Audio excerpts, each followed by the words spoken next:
Friday the 13th of 2020. That's right. Yeah. I forgot about that. Let's talk about positivity in this day. Yeah. So here we go with my second family, maybe possibly my third family. My second family of the US. Drew, Mike, Javis. We're missing one member of the family. Yeah. He's resting. First of all, we're going to have an episode where you introduce yourself. These are the guys that I share my basically everyday life, everyday work life with, and the building that we are working in. Yeah. Fantastic trainers, fantastic people. They connect with their athletes in a way that I strive to do every day. Just a quick introduction for each one of you. Alright, I'll go first. My name's Andrew Michaelis. They call me Junior. I've been a trainer here for about a year, just starting, and just trying to make it big. You know, just want to show these athletes what it takes to get to where they want to be. Me? Oh. My name is Javier Giron. They call me Hobbs or Javi, whichever. I've been here for almost a year and like a month or two. So I just came here to like enjoy the environment. Like first step that I got in here, it was just like nice vibes, positive vibes. Like you were like welcome home to being here. And ever since then, I just fell in love with like, well, just the people and then the clients and then with you, Ricardo. Yeah. My name is Michael Montez. I'm the head trainer here at Jaboca. I've been training for almost 9 years now.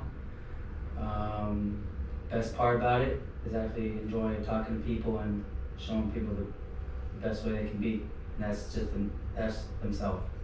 That's a recurring argument, a recurring topic with people that I train and with you guys train. Even parents that bring their kids to train, they love to just sit here and absorb the environment, the atmosphere they see. When everybody's at work, it's just it's something that we feel. I feel it. We feel it. Yeah. It's a fantastic, relaxed atmosphere, but a training atmosphere. I don't like to use the word work because sometimes you relate work with something that people don't enjoy. Yeah. We are lucky, I think, that we enjoy our work, but it's not really work, huh? Doesn't it? I guess it's fun. It's having fun. It's Yeah, fun. we have people saying that they just like to be here because the vibes that we give. It's not even have to be about training. No. They just like being here. I guess the same thing goes with soccer over there, right? Yeah, it's the same thing. A lot of players. That's why I think a reason why a lot of the players that I train, after an hour they move over with you guys, and a lot of players, and all athletes, the players that you guys train, come with me right after. I just wish we had that when we were young. I know. That is true. I know. I believe I was talking to one of the older players, one of the college players that are actually waiting to go play in college due to this current pandemic situation, and they were telling me that an hour of skills and soccer with me plus an hour of training at Jaboca is not beatable as almost a team training. There's so much specific needs for them as far as conditioning, as far as skills, that almost they don't get that in a team training. Yeah, that is kind of weird, huh? Now that you It's say a it little- like that, yeah, I kind of like look at it now. That is kind of weird now. It's a little, Yeah. it's a little worried sometimes.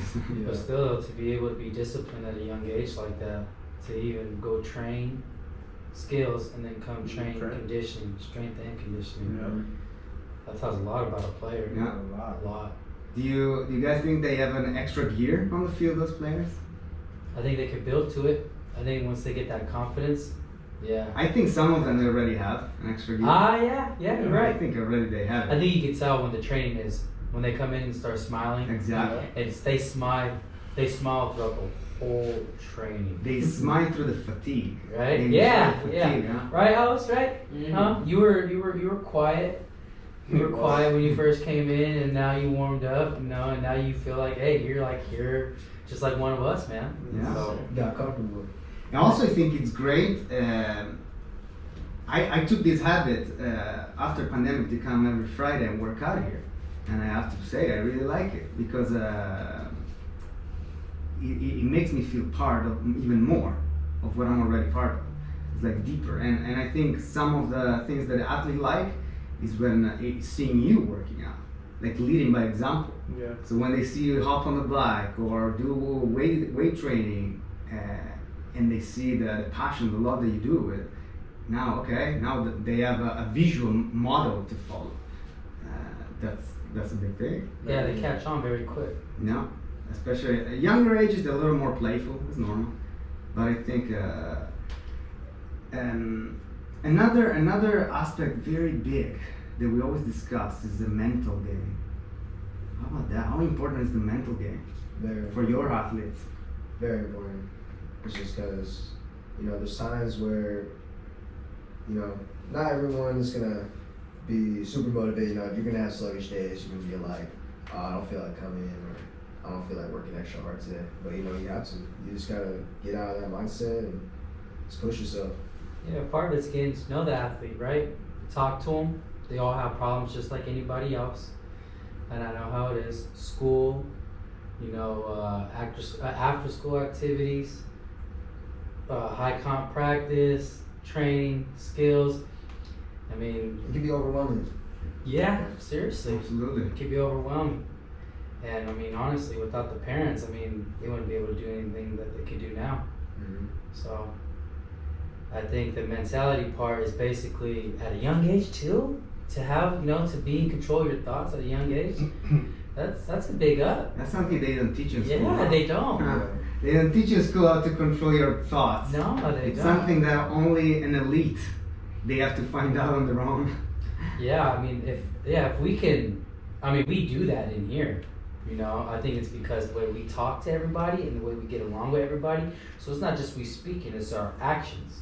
Yeah. So our actions, speak louder than words. So when they see us interact, and when you just feel the energy, and it just feels great, man.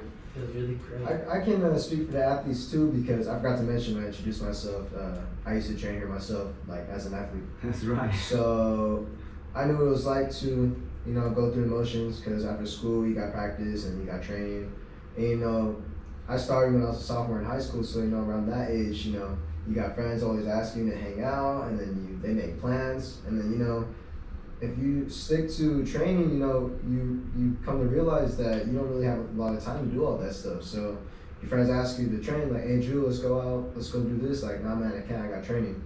So then you keep going with it, and then you soon realize that you start drifting away from your friends. At least for me, I kind of drifted away from a lot of people, because I just set my goal to just train first. I think it happened to all of us. You're right. Yeah. It's like you're clearing your life from the Yeah. people that they don't deserve you. That's what I see. Mm-hmm. And it's not a bad thing. It's not a bad thing. It's not a bad thing. Everybody's It's just, different. exactly. It's a good thing. You set a goal for yourself, make yourself busy, and then, I feel like whatever you try and do with your life, that's more important than just going out. Mhm. Yeah, and that was you a sophomore. Imagine a kid that's 9, 10 years old, Yeah. coming in, doing training that they've never done before. Yeah. And to be able to actually push through it, because these workouts are they're pretty intense. Yeah. But having to be 10 years old and going doing football skills and then strength conditioning, I want to know what they're thinking. I Yeah. want to get inside their head. Like, Mhm. what actually pushes you to do this? Absolutely. Any other kid would be out, at home, being lazy or doing whatever. Yeah. But to be able to do this, strength conditioning, practice, games on the weekends, like, that's a lot. Yeah. That's a lot. There is a player that I train, and she trains with you guys too, Maddie. Talking to her one evening after training, she said something great to me that it just made me feel really good. That during hard moments when she has hard time to move on, because it's overwhelming, school, and especially in this moment that they have school from home, it's not easy. That this is her safe place. That's fantastic. It's her safe place. That means that when she thinks to come here, she's going really home, like you're saying, Alex. Yeah. She's coming to a safe place where she knows she's protected and she's free to express herself in the good and in the bad, like in the mistakes. Mistakes are part of the process. A time to escape. It's a way to escape from her personal struggles in those moments, but still like work, still training, not work, still training. That's a very, very good way to put a safe place. And I feel sometimes the same way. I come here with to train, with a headache or maybe with a rough morning, family and child and everything. Yeah. Life is not always easy. And during my 6, 7, 8 hours of training, it's like my minds are clear and I get into the zone and I get into a positive state of mind, and now it's like my mind is healing. Yeah. So I finish my day tired because it is tiring, but now like my headache is gone, and I'm tired but happy of what happened. That's good. Did it happen to you guys too? Oh yeah, all the time. Yeah. Oh yeah. Yeah. Yeah, Ricardo. Every day there's just It's a struggle. It's just not a struggle. It's just I see it like a lesson. Like today, as much as you want to wake up positive, as much as that you gotta wake up. For me, it's just wake up. Yeah. And it's just like you gotta get in that state of mind. You know what I mean? Things in life are just there for you to just like either smile at them and like have with like. It's the little things. Exactly, the little things. Little things. Like you said, Maddie. There's days that I see her 6 in the morning. What athlete comes so early? Before school, huh? Before school. That and still train with And you still late at night, train Yeah. at night. and then have night, come in 6:30 in the morning. Yeah. That says a lot about an athlete. Then an athlete just right there shows you what she loves what she's doing. she's like showing me and showing all of us what at that age and whatever things that you're going at, you look at that and you just forget whatever's going on and like bad vibes or whatever, Yeah. that just changes your whole vision of all right, she can do it, Yeah. I can do it It's too. perspective. Yeah. Exactly. So, and it's like Maddie, beast. I call her beast. She's strong. She's, man, that girl. Mental, right? Mental, I think. Mental. Yeah, How bad and, she wants it. Yeah. And of course, also the difficult thing is to shift mentality, but also keep that mentality on. Consistency in thinking good and thinking positive. Then thinking positive doesn't mean you have to smile all the time. Yeah. It's silly to smile when you don't have to smile. It's the important thing, I think, is to be able to shift mood, switch mood whenever you need to. Whenever you feel, whenever you recognize or realize this is not good, I don't feel good. Having tools to switch that mood makes a real difference. To be able to go from whatever you're feeling that's not in that state of mind to where it's not happy, but to be able to switch it on to be like, okay, switch it, I'm good now, I'm focused, let's have a good day. Yeah, exactly. And that doesn't mean there's no problems anymore. Yeah. The problem's still there. The problem's still there, but you still know how to manage your emotions. Yeah, exactly. Your mind is different. Sometimes when I speak about this with some younger players, they tell me, yeah, but it's difficult to be happy all the time. No, it's not about being happy all the time. Yeah. Nobody's happy all the time. Mm-hmm. Being happy all the time is I don't think it's realistic, because it's life. You can be happy, you can be sad. Yeah, But you go through stuff. can you, as everybody, can you shift your mindset though? That's the hard It's part. just like That is. it's just like if you're going through a hard time, it's hard to stay happy, but it just comes down to how do you like react to it, like how do you solve, or what do you do that like if something's bad happening, something bad is happening to you, what do you do to deal with it?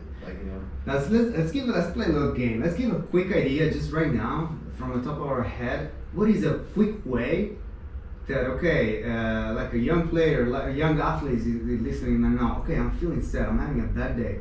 What can I do actually practically to shift to change my mind? What can they do? What is something that practically can do?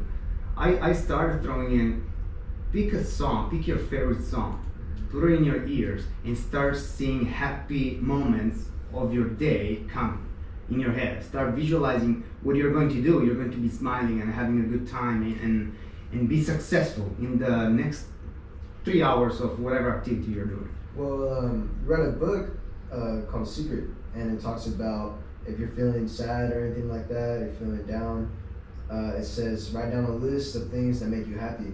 So if you're ever feeling List. down, if you're ever feeling down, you can look through your list and see like, okay, what makes you happy? Like me personally, like for example, I like playing video games. So you know, if I'm upset, just play a video game or something, and then change Wait, the mood. just Yeah, it's one of those things. There's many different things that make someone happy, but Did Mike give you that book?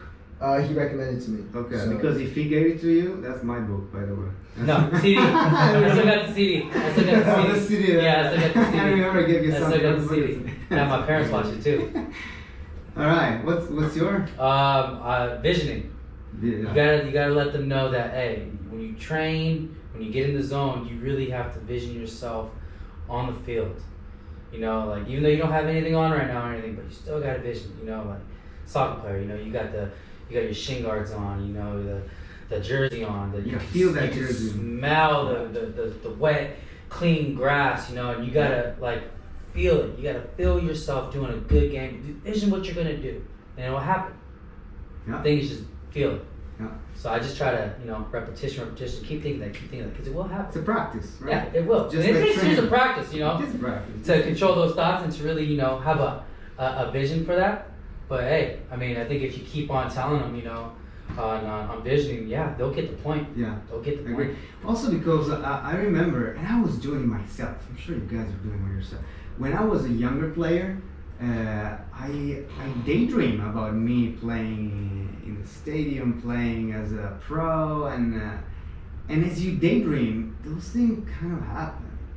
As you dream, and unluckily sometimes we don't really think about, and we actually daydream and be worried about something that never happened, and somehow we make it happen. That's the crazy thing about it too, because you would know, right? Because you daydream it, right? But you feel it, and then when it does happen, like, do you go back and be like, man, I daydreamed that, like. Yeah, and I felt worried really, and that. And worry's bad, worry, yeah. Worry's bad. You really change your mood. Like, Yes, like no, you're you're saying, right. vision. You really change your mindset, your mood. Mm-hmm. Like thinking of something really bad, it will change your mood. And that's the crazy part. So I think visioning, like you said, feeling daydreaming, when I go run, I'd actually feel like if I had scored a real goal. So as I'm running, I'd actually celebrate as I'm running. So just imagine somebody driving, right? And you're not running no more, you're actually celebrating.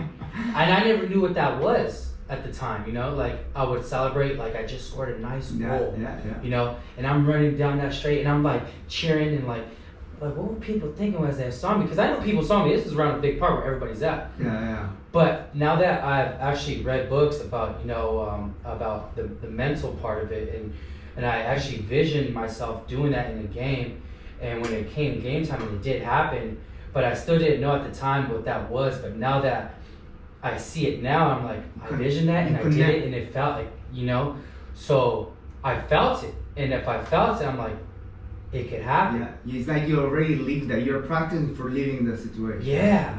And you think back, now that I think back, and I'm like, man, I did that and I did it, and I'm like, it's true. You vision it. Yeah. You vision it. Yeah, for sure, you changed the mood of the people that saw you celebrating. Oh, yeah. they had a good laugh. Yeah, for real. You see a guy running down the sidewalk, and is he running? What's he celebrating for? He did it. He ran him here like 10 times already. He's still celebrating. Like, that was it. I didn't know. Broke some kind of running record. Yeah. But it just, I felt it so much that it really was joy.